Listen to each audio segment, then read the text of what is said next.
Join us this new year for new conversations at the Commonwealth Club.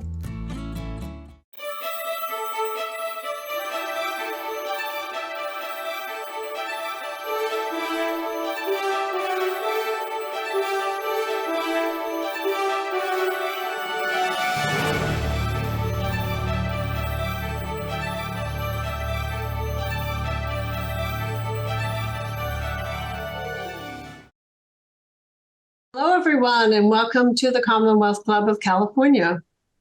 My name is Denise Michaud, and our program is hosted by the Grown Ups Forum.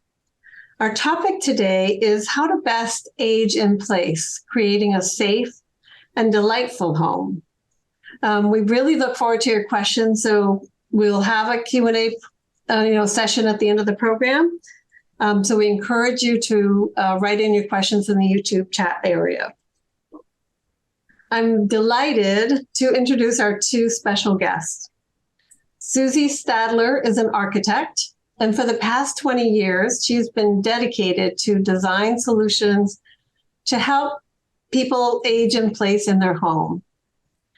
She is also the co-founder and executive director of a nonprofit in San Francisco called At Home with Growing Older.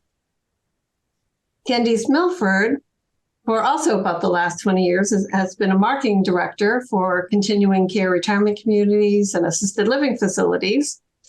So she knows the issues of aging. She sees those every day. She's had some programs here at the Commonwealth Club, and she's known as an expert in the retirement options area. She also serves as the board president of At Home with Growing Older. So Candice and Susie will have some slides to show you during the talk, and I will exit the screen and come back during the question period. And so with that, Candice, I'll hand it over to you. All right, thank you, Denise. Face it, we know that about 99.9% of us want to age in our homes, and yet my daily work is antithetical to that. I'm dealing with people who either need to or want to leave their homes, my job being to fill a building. And yet, over the course of the past 17 years, as I've fielded literally thousands of calls from all over the United States, I heard the angst of many people and how unaffordable San Francisco is in terms of the fees and to even live here. And worse, getting calls from people in rent-controlled apartments wondering what they should do. And I tell them, stay where you are. Once you leave that place, you can't get it back. So ethically, I had this war going on inside. How do I balance my daily work? How do I find something where I can advise people to help them age in place? And that's when I found At Home with Growing Older about 6 years ago at a longevity summit down in Santa Clara. And over the period of the last 6 years, I've become board president, and it's solved that ethical conflict for me. Susie? Well, and I am Susie Stadler, and I am so lucky to have Candice as my board president. I'm an architect, and I went into this field of age-friendly design because I have learned in my work as an architect that our homes are a totally underused resource in later age. And what I would like to do with my work is not only inspire other architects and designers to be more imaginative in creating environments for older adults, but also unlock the creativity of everybody here to tap into their expert knowledge about their own homes and create an environment that really fits them and fits their changing needs in the years to come. The reality is that, most of us age in their own homes, as Candice said. This is because we love to do it, but also sometimes we have no other choice. It's just a reality that there will never be enough specific residences constructed and designed for older adults. So our homes are our senior homes. And the reality is also that most of them are not designed for aging in place. And here in the Bay Area, we all know many of us have stairs. Our homes are far from barrier-free. So we at Homes Growing Older have taken on this challenge to really support you in aging in your own homes, not only with safety, but also with delight. And today's conversation will be about that. How can you create an environment that fits you and fits you like a glove in older age? We are a nonprofit organization, and we do our work through 3 programs. One is At Home on Air. These are expert conversations. The second one is the Aging 360 workshop, which goes into much more detail than today's conversation. And the third one is an annual teach-in on aging, the Age In. Our perspective is that our homes need to be partners. And the second thing is that we are experts in our own homes. And if you can't be 100% in what you do in terms of making your home age-friendly or barrier-free, even 50% or 60% is better than nothing. So when we think about realities of growing older in the United States, the fact that our homes need to be lifelong homes is not just true in the San Francisco Bay Area, it's throughout the country.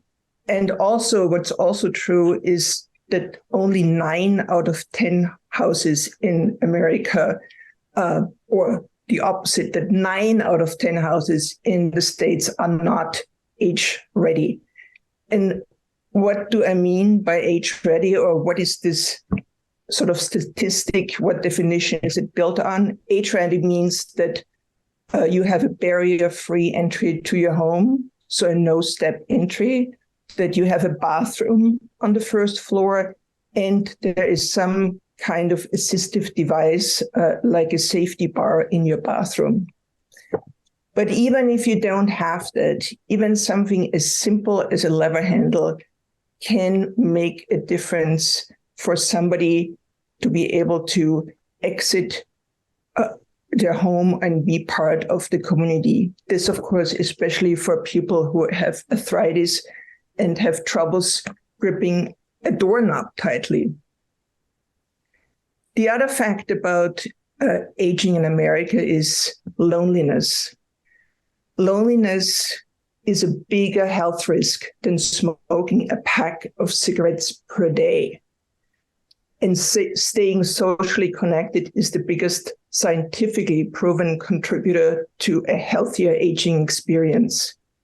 An age-friendly home, it doesn't have to be age-ready, but an age-friendly home can certainly foster community connections. If you feel comfortable in your home, if you feel confident in your home, others will feel the same, and you will be able to invite people out and venture into the world. Many of the products that were installed in homes that are 20 years or older were really designed for younger people and more able-bodied. However, on occasion, there's a medical emergency. And what is your choice? You have to go to the medical supply company to find something so that you can use your bathroom safely. And this is what you find: poorly designed, lack of imagination. There's simply functional solutions to a problem, and they certainly aren't delightful. This is where we need to spend time now to improve these not so thoughtfully designed hardwares. Yes, the question is, why can't the bathroom for somebody with mobility or cognitive impairments, why can't it look like this? We'll talk about this a little later, but this is a bathroom designed by a Swiss firm, especially for people with cognitive impairment. There is no reason not to have imagination in age-friendly environments. But it's difficult to get motivated to make changes because many of us think or consider themselves younger than their actual age. That's just a fact and has been proven in many studies. So if you think you're younger than your actual age, then why prepare for the changes of old age? But regardless of age, let's acknowledge that our bodies are different. They are not, we all look different. We all have different heights. And I love this image of Charles and Ray Eames, iconic designers in the early and mid 1900s, who some of you might know the Eames chair. They put a lot of imagination, especially into the chair, which, of course, as many of us know, is a really important tool as we grow older, a really important equipment. So I believe that their different bodies has really helped them to produce human-centered design solution. Nobody should have to stand on a step stool just because they are short and every morning reach up to their closet rail, which is mounted at standard height. There are solutions to this. We don't have to adapt to our environments like this. Our environments can adapt to us. And just think about all the standards we live in, the standard chair height, the standard toilet height, the standard counter heights. We are so used to live with the standards, even though we are different. But acknowledging not only our different bodies, it's also about acknowledging that our bodies change in older age. It's just a fact of normal aging. And this, of course, is Jane Fonda here in Gracie and Frankie, the movie. And she doesn't acknowledge that her body has changed. She flings a scarf around the neck of the statue to pull herself up in this beautiful bathroom. And I would think that there are better alternatives and safer alternatives than throwing a scarf around the neck of a statue.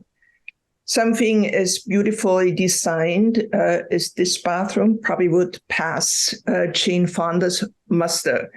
A wall-hung toilet, which she could put at the height which is right for herself, and a safety bar, a fold-down safety bar, and other wall-mounted accessories which keep the floor open for clearances and turning radiuses if necessary. I also love this example of an artist, a famous artist, how he adapted to change in older age. This is, of course, Arthur Rubinstein, who performed in concert way into his 90s. And what he did is he played fewer pieces. He alternated slow pieces with faster pieces. So even though he couldn't play as fast, the pieces would still be relatively fast, compared to the slow pieces, and he practiced more. And I think this sort of notion of practicing more is something we can learn from. We can learn from in the extreme sport of aging. We are all, if we're lucky, we are all involved in. And I think it's fair to compare the practice of aging with the practice of an extreme sport. Both athletes and elders have to have courage, face adversities, cultivate the mental tenacity to overcome them, and look for the best tools, not what we have seen before in the bathroom Candice spoke to, the best tools and supportive devices to continue their endeavor. You know, I wanted to go back for a moment and to share some of the anecdotes that I hear over time, how people adapt to their environment. I'm sure you've heard of furniture surfing. That's probably very common with people in their homes who have poor balance. It works for a while, but it probably would be safer to use a walker, but that would be acknowledging that you might be aging, and that is not something that people feel comfortable with acknowledging sometimes. I also heard of another man who, while we do encourage creativity in evaluating your home and coming up with solutions, his solution was to put up an entire rope system around his living room. It was attached to chairs, tables, walls, the stairs. And that worked for a while, but honestly, it was fraught with opportunity for stumbling and falls. And that's the very thing that we certainly want to avoid as we age.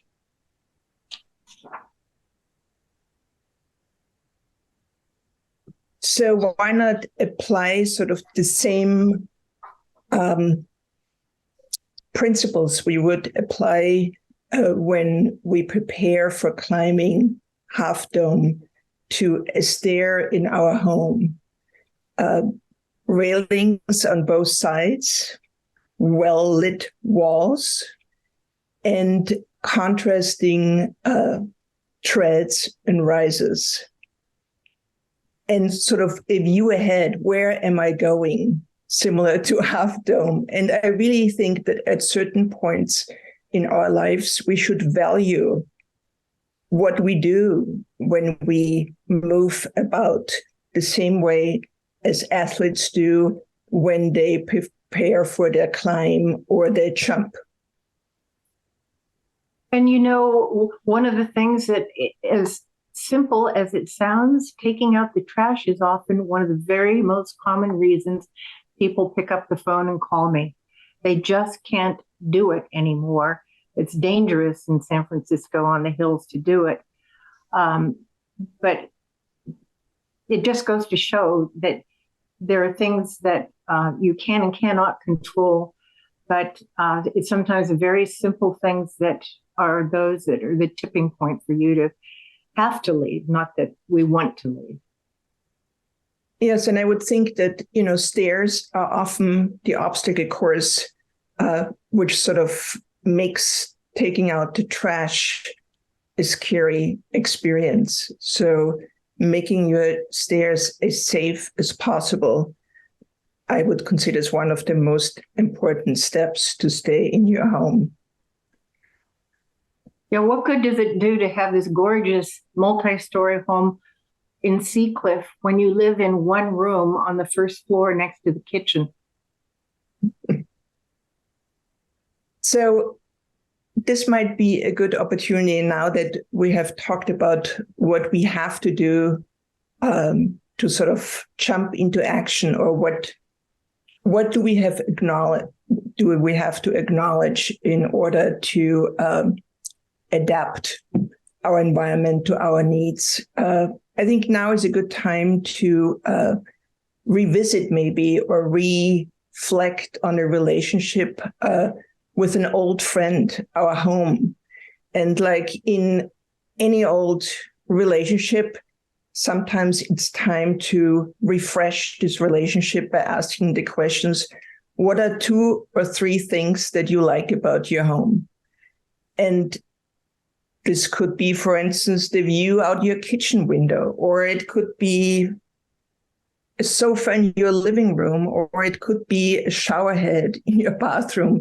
And I really would like to invite you, to put some of these thoughts in the chats some of these reflections and look what do other people say? What do they like about their home?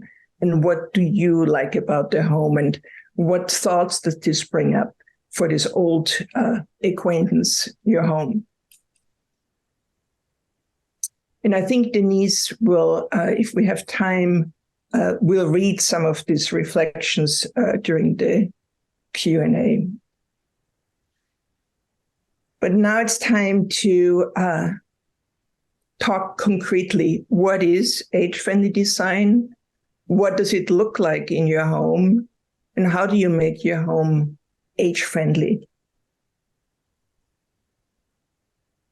So we all know that age-friendly design is about safety.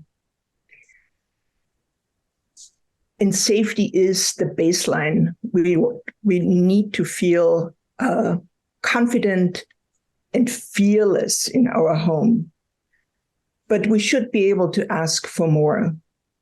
We should also stay socially connected, be comfortable, and as importantly, have everyday delight in our homes. By taking this sort of more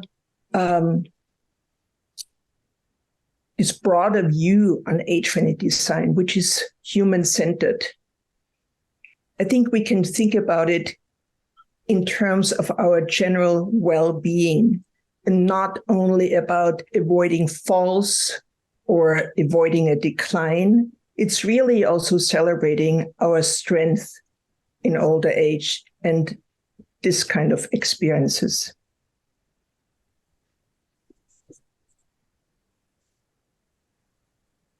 So our home is the hub.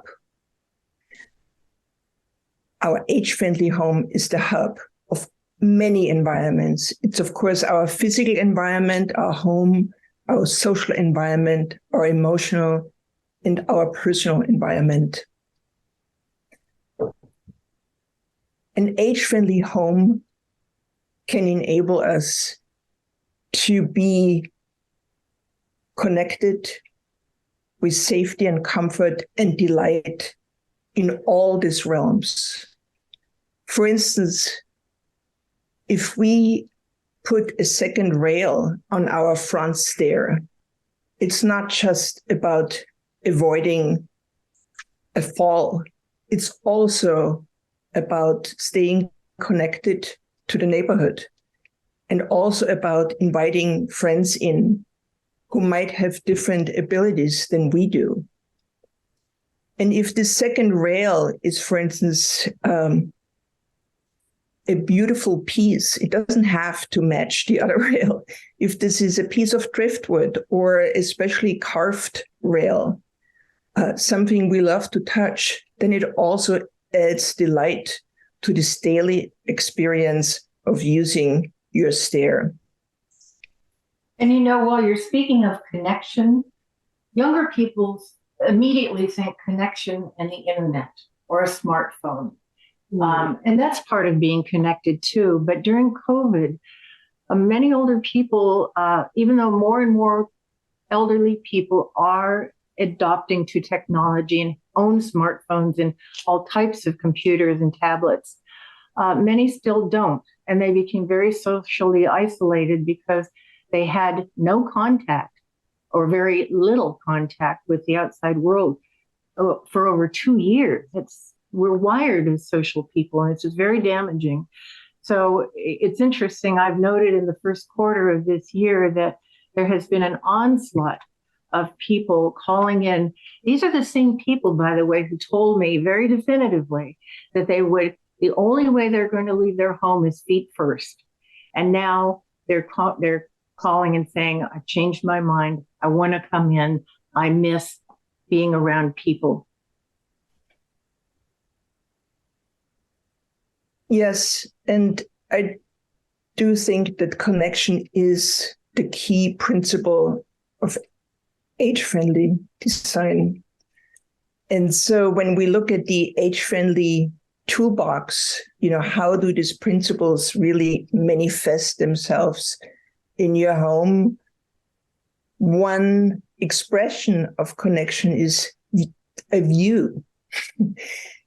In the workshops I teach, the Aging 360 workshops, view comes up so many times as something people truly love about their home.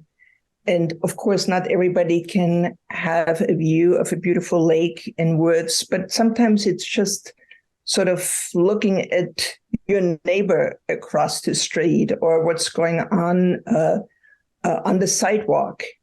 So an age-friendly design move, for instance, is that you make sure that there is, if you like a specific view, just make sure that there is a chair there so you can actually enjoy the view. Or make sure your window is clean and opens easily to let fresh air in. And if you don't have a view, maybe sometimes you create your own view by putting a little vase with flowers in your window.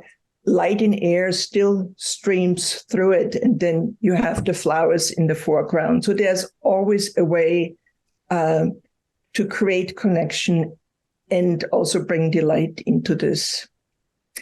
And of course, we have said it now many times, stairs are a key connector to the world. And if you have a wider stair where you can't reach the rail on either side, what could be a simple solution? This person here, for instance, just put a secondary rail just 3 feet off the side. So she can now feel more confident to use these stairs and not think twice before she goes out into the neighborhood to do her errands. And connection is also, we all know this, about memories, books, pictures, awards, certificates. Many of those have piled up in our homes, and often we don't see them anymore because there are so many accomplishments and so many books we want to read. So why not reconnect with them by curating them, by finding a good place in the home for them, which is easily accessible and in view. I love the word curating. It's such a perfect word. I deal with people who have been in their homes 40, 50 years, and that's such a lovely word that makes a very difficult task. It's emotional as well, selecting those things that you will either take with you if you move, or simply because you need to repurpose your home to make it more age-friendly for yourself. I had an experience in my own life when we remodeled our home.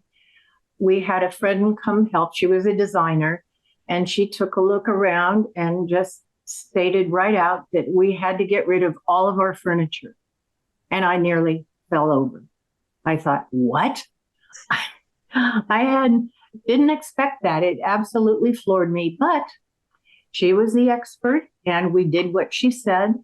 And 6 months later, when we returned to this beautiful, light-filled, very modestly decorated home that just felt so peaceful, unlike anything I had ever anticipated.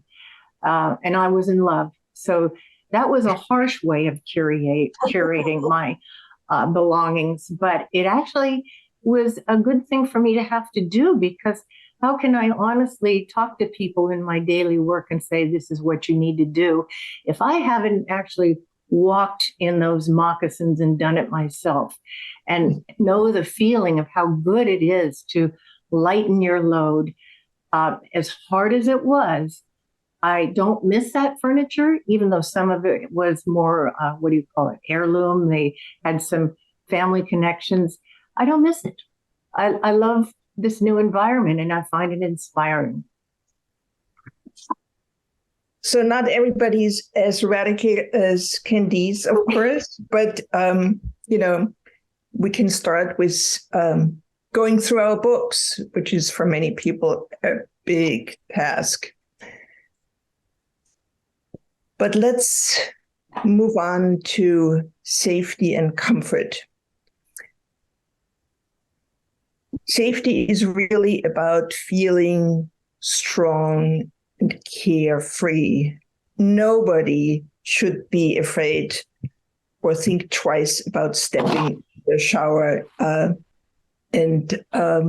So balance is really important in the bathroom. We are sometimes like acrobats in the bathroom.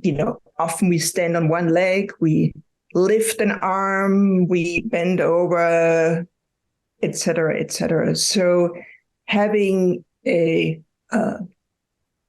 safety bar where we need it really can make a difference. And often a safety bar it's not just, it's not about pulling yourself up in this case. It's really providing guidance.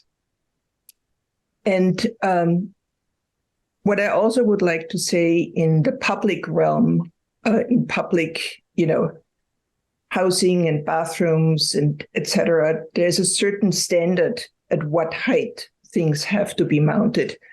But in your own home, you can mount something at whatever height works for you. So I really want to encourage people to pay attention to this when they do that.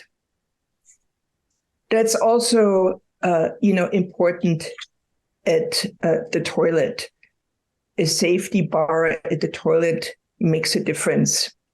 And in this bathroom, for instance, it's a flat bar alongside the toilet where somebody could also put little decorative items. It's not just a regular round safety bar. So sometimes we can play around with this kind of solutions.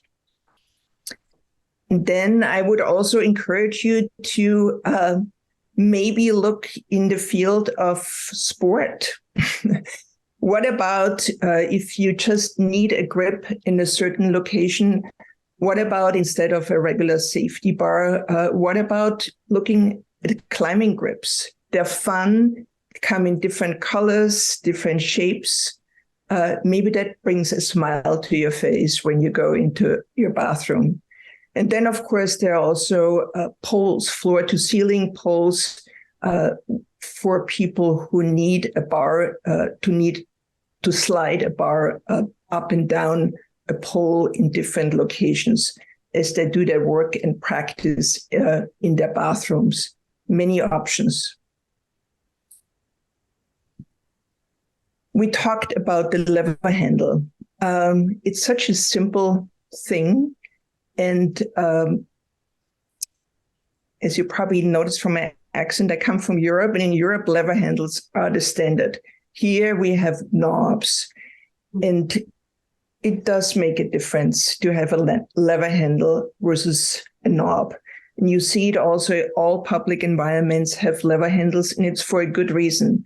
We talked about, for somebody who has trouble gripping and grasping a knob and turning it, but also when you have your hands full with shopping bags, you don't want to put them down, turn the knob, and then take the bag up again. Here you can just use an elbow. And we all know also that we have less energy as we grow older. So why waste your energy on fighting the environment? Make it easier for yourself.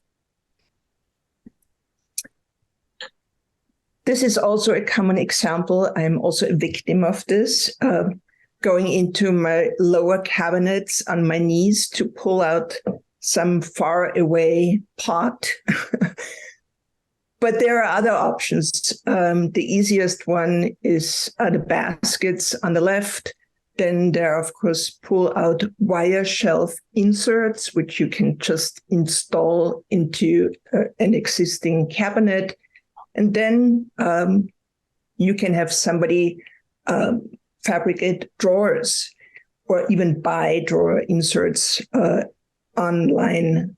I would say this is a realm where standards actually come in handy, because kitchen cabinets come in dimensional increments. So it's fairly easy to figure out what fits into your lower cabinet. One more thing I also want to say here, that also how you open your drawer or a cabinet door makes a difference. You see in the middle, you still have knobs, which we talked about are not that easy to grip. But on the right-hand side, you have these U-shaped handles, which are much easier to use. In the industry world or in the design world, they're called wire pulls, which I think is a pretty weird name, but they're basically these U-shaped handles which save you energy and make life easier. This reminds me, I just remembered that in the architect for a community where I used to work showed me the most wonderful device for us height challenged people. When you're reaching up to your cabinets above the kitchen counter to grab a can of soup or something on a higher shelf, this product was designed so you take one of those handles you just described and you pull it towards you, and the shelves kind of come down and out, so you don't have to get on a stool. And the two shelves that normally would be static are now right about level where you can easily grab it. It's a wonderful invention. Yes, it's very cool. I think it was originally designed by a Swiss hardware company called Hefele.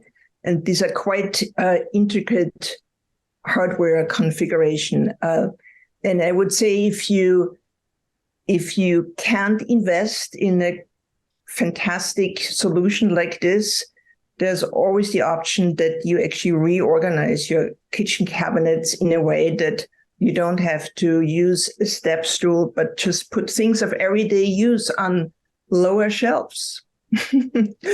We sometimes forget that it's that easy to make an age-friendly design move. So barrier-free is a big goal to reach for safety and comfort. This is a barrier-free shower in one of my projects. It's relatively easy to do in a new home or addition. It's not that easy to do in an existing home. But if you can't be completely barrier-free, which of course it provides for an easier and more flexible environment, you can at least reduce barriers. And this, for instance, is a low curb shower pen, in this case by Kohler, but there are many manufacturers who now produce this. So again, it's about doing something. Maybe if you can't do it 100%, you do it at least 50%. That's better than nothing. And it's really also about, and if this is not possible, then at least, call out transition visually so you can prepare for them. And, there are easy things which are available in every hardware store. These are these safety strips, which can be applied to your stair nosings, but also to the shower curb. Or for the shower curb, you can also use a contrasting tile, for instance, for the curb if you want to keep this or can't get rid of it.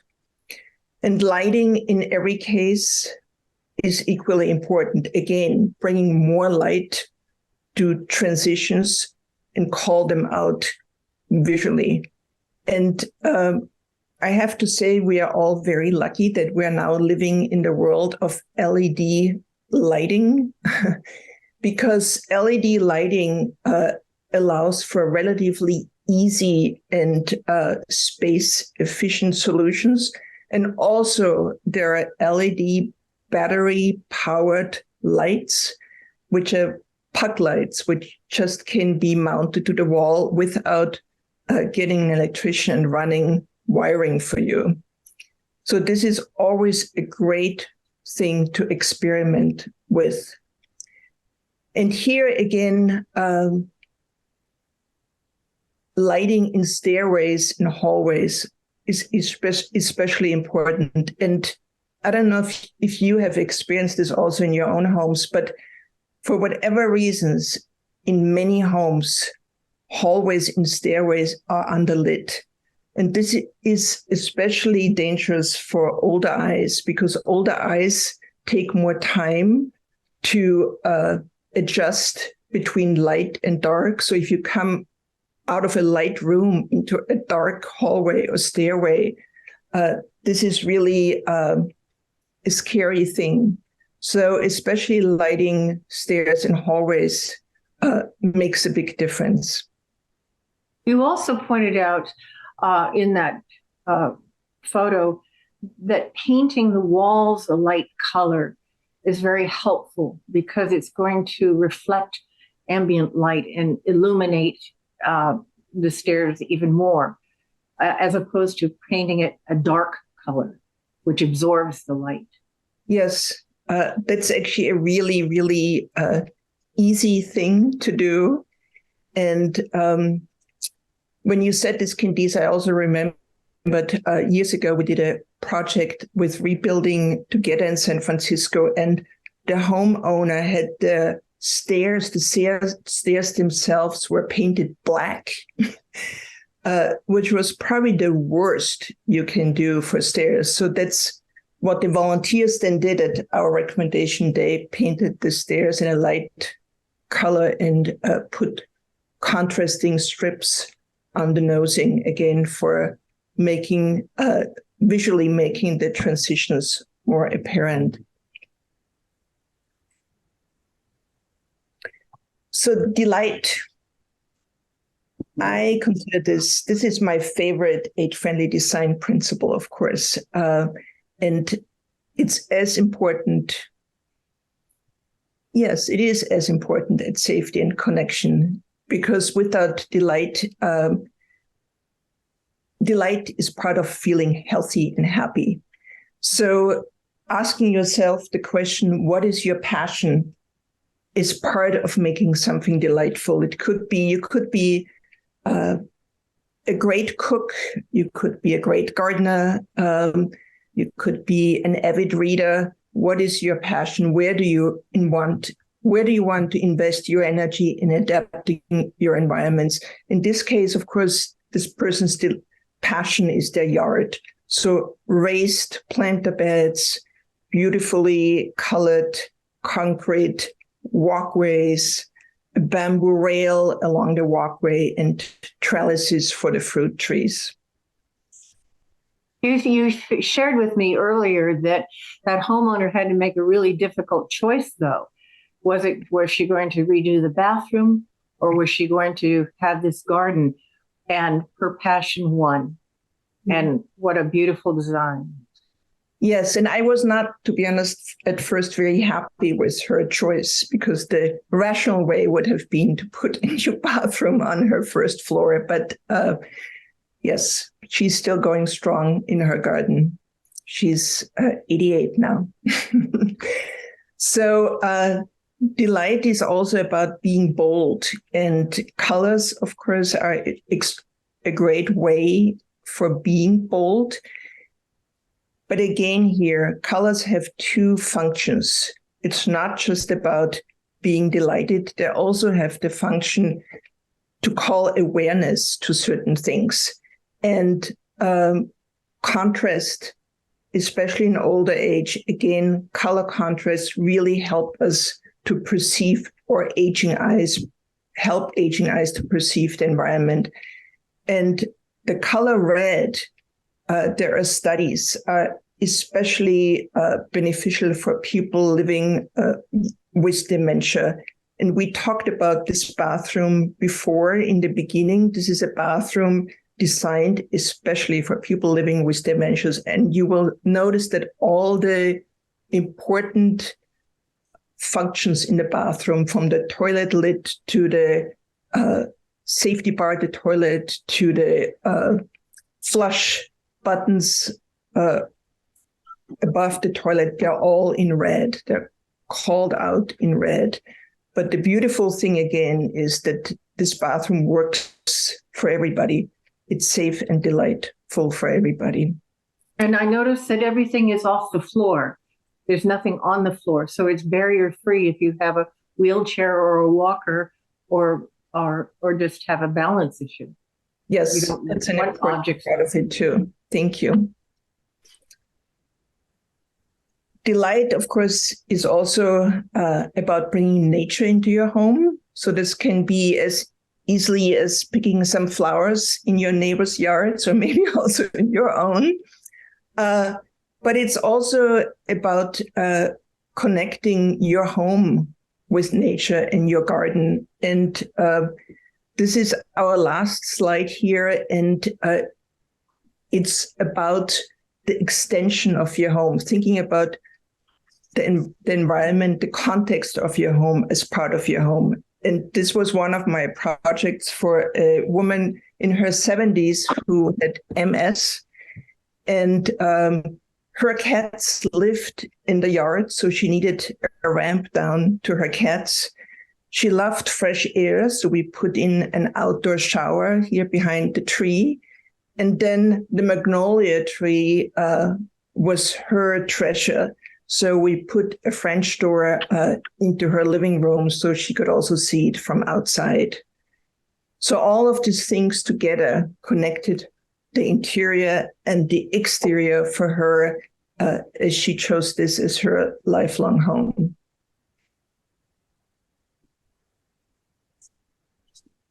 We'd like to thank you for joining us tonight. I hope you learned something and are inspired to take the next step. We do have an Aging 360 tip sheet that you can get by emailing Susie at the email address on this slide. We also have an upcoming Aging 360 online workshop coming up in March. And you can find more out about that on our website. It's 3 consecutive weekends. So for more information, you can go to the website at homewithgrowingolder.org. Now we're going to invite Denise back to field some questions. Hopefully you have some questions for us. Yes, we definitely have. And I have a feeling you've converted some people in understanding how delight is as important as any of the functional parts of a house. Okay, so we have a question from someone, and he says, when you use a wheelchair accessible shower without a lip to keep the water from flowing out, how do you prevent the water from flooding the bathroom every time you take a shower? Well, that's an excellent question. So there is a slight slope in every shower, and it's a 2% slope, which is a 1/4 inch per foot. So the shower floor slopes away from the bathroom floor and typically to a trench drain along the wall. So it's like sheet draining. And that's how it works. And I can just say that there was a time when the plumbing inspector, who had to review a remodel, did not like this kind of showers because they were exactly concerned about what the question was about. But in the meantime, this kind of drainage has been perfected. And also there is just an understanding that there is simply a need for it, not only in public environments, but also in residential environments. Okay, so we have another question about what are 3 things you think everyone should do to make their home age-friendly, which doesn't cost any money? Is there such a thing? There is plenty. So, number one is, I think I would say what I said before, is reorganize your kitchen. So things you use daily are in easy reach, and you don't have to use a step stool. Number two is put a stool or a chair in your bathroom. Most bathrooms have some room for this. It's really helpful to have a place to rest there. And number three, I would say, also repeating what we talked about before, curate your belongings and curate them in a way that you can enjoy them. For instance, there are some of them you could place in glass cabinets, a special collection of your heirlooms or shells or whatever you choose. I mean, consider your home like you can have changing exhibits maybe. But I do think connecting to your possessions is really important. And one thing that comes up that I hear an awful lot about are beautiful rugs that people buy, like Oriental rugs, and they put them over their rugs. And that is obviously a trip hazard. Mm-hmm. And if you absolutely have to do that, you really do need to go to the hardware store and spend just a little money, not much, to get that adhesive so you can tack the edges strongly to the carpet so that it's not a trip hazard. The best thing, of course, would be to take them up and maybe put them on the wall and enjoy them in a different way. Mm-hmm. Well, that's what I just wanted to say. Turn them into wall hangings. All right. So we have someone who wants to do make some changes in her home and to stay in her home, but she's very overwhelmed. There's so much information out there. Do you have any suggestions about how she could get started? Yes, I would say move a chair. I mean, literally do something really, really simple and see how it affects you. Do this tonight. Do this in the next couple of days.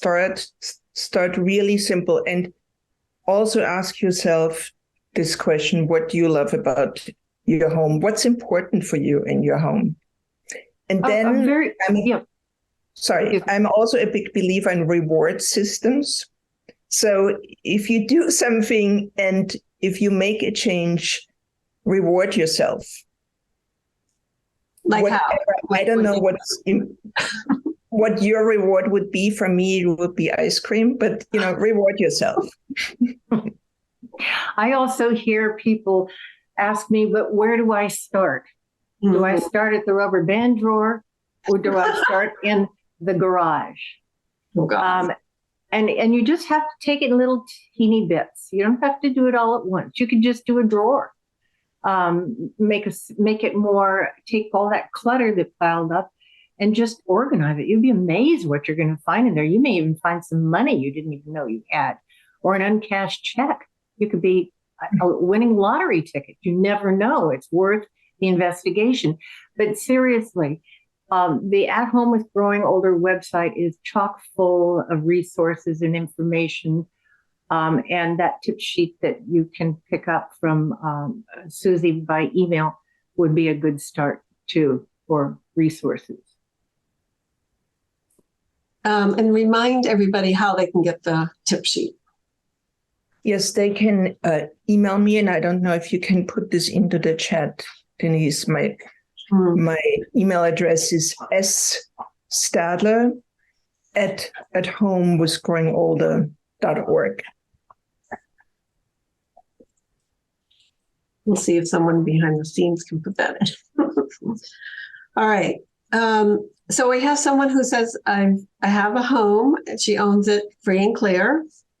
It needs repairs, but she doesn't have any extra money for those. And they're mainly inside repairs. They're minor. What kind of suggestions or resources would you suggest for her? Well, you if know there's- what first comes to mind, Susie? There's this group, I'm sure many of you know it, but they're called villages. You can join a village in your neighborhood. It's a sliding scale monthly fee, but they provide you with resources, sometimes handymen. They might be able to negotiate a better rate because that is now a resource to many households, not just one. I know that in some apartment buildings, they have joined the village for just that reason, so that the manager of the apartment building isn't, fielding all these calls about how to, get something simple fixed or tighten a screw in a light fixture or some such thing. And they also provide groups for book clubs and all kinds of other activities. So that might be one idea. There's two in San Francisco, and they're all over the Bay Area.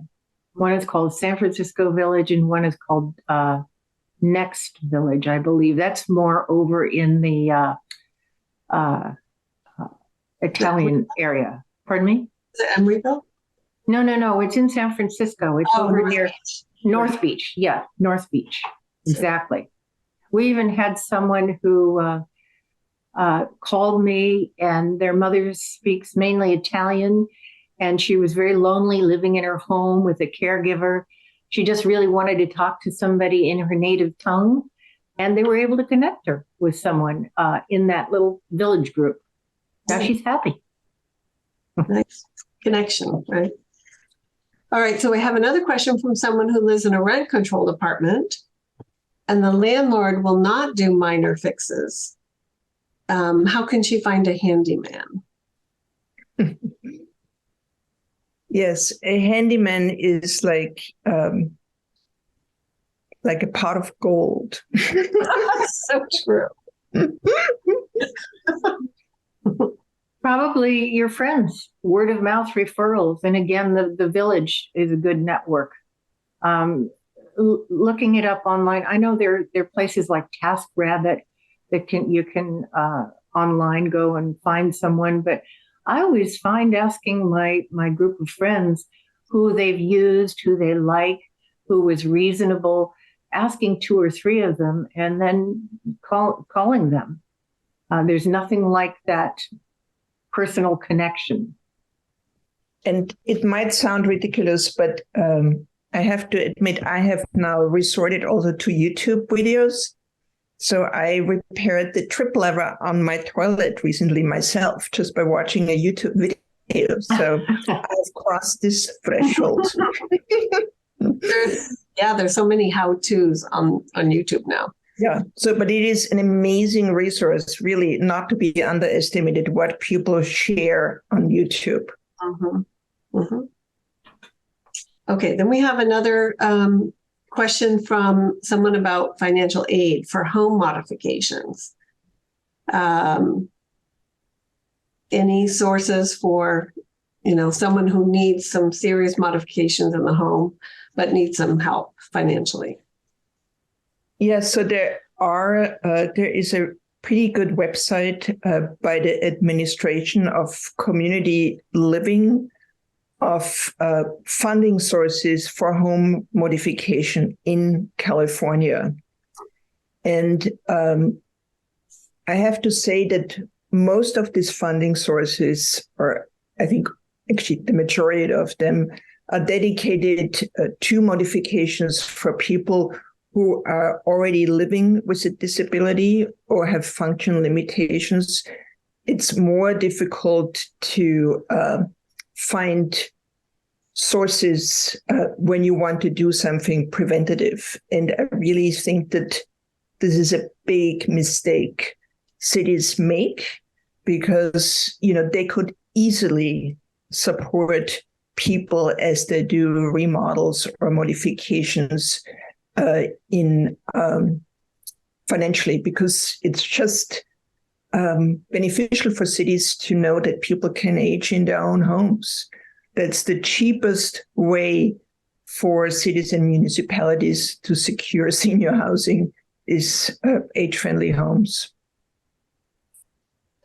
I was thinking about my parents' home and what they felt delight with.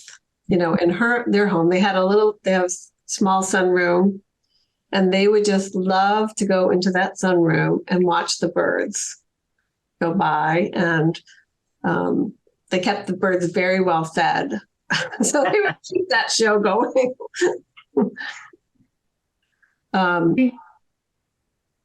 I was just also thinking, this is kind of off topic, but I did want to bring it up at some point, and now's the opportunity. Susie and I were speaking the other day to another board member who shared that she has a regular route that she walks over in Berkeley in this wonderful little park. And it's not really easy, apparently, to get into the park. There's lots of tree roots, and so it's a little bit of an obstacle course. But over the years that she's been going to that park, she met and befriended an elderly man. I believe he's in his 90s, right, Susie? And so his day now is to get himself into that park, negotiating all those routes, and they meet at this little park bench. And they talk and share, and they have this wonderful intergenerational connection, and they've come to know each other. But here's something that needs improvement. And when you see something like this, call your council person. The bench does not have any arms on it, so he cannot get up by himself. The only way he can get up is for her to help him up. So we were talking about improvements within our homes. Use this little program to make you aware out in the city environment, what are things that could be improved to improve connection between people in those areas too. Watch for the park benches that don't have any way to lever yourself up using the arms and things of that sort, and let your council person know. Mm-hmm. Well, we just have about a minute or two left. Are there any other closing thoughts you'd like to share with the audience or leave the audience with? Well, I would really like to encourage people to experiment. And as I said before, it might have sounded, sort of tongue in cheek that I said, just move a chair, but it's true, just making one little change makes a difference. I just reorganized my living room, and I now have a little bistro table with 2 chairs there. I use it all the time because I live alone now in my house. So dining on a big table is not that much fun, but dining on a small bistro table makes a difference and is delightful. So this is all part of creating an environment which changes with your lifestyle and your way of living. So I would just encourage people to experiment and have fun with it. And do consider going to the Aging 360 workshop. It's fun because it's a small group of people, maybe 8 to 10 at most. Susie is the moderator, and over a course of 3 weekends, in short little time periods of an hour and a half, you can be your own home inspector and get support from a group to help you make the changes. I think that sounds fun. Well, our thanks to Susie Stadler and Candice Milford, as well as everyone here who tuned in. I'm Denise Michaud, and this concludes our program here at the Commonwealth Club, celebrating 120 years of enlightened discussion. Thank you for joining. Thank you, Denise. Thank you.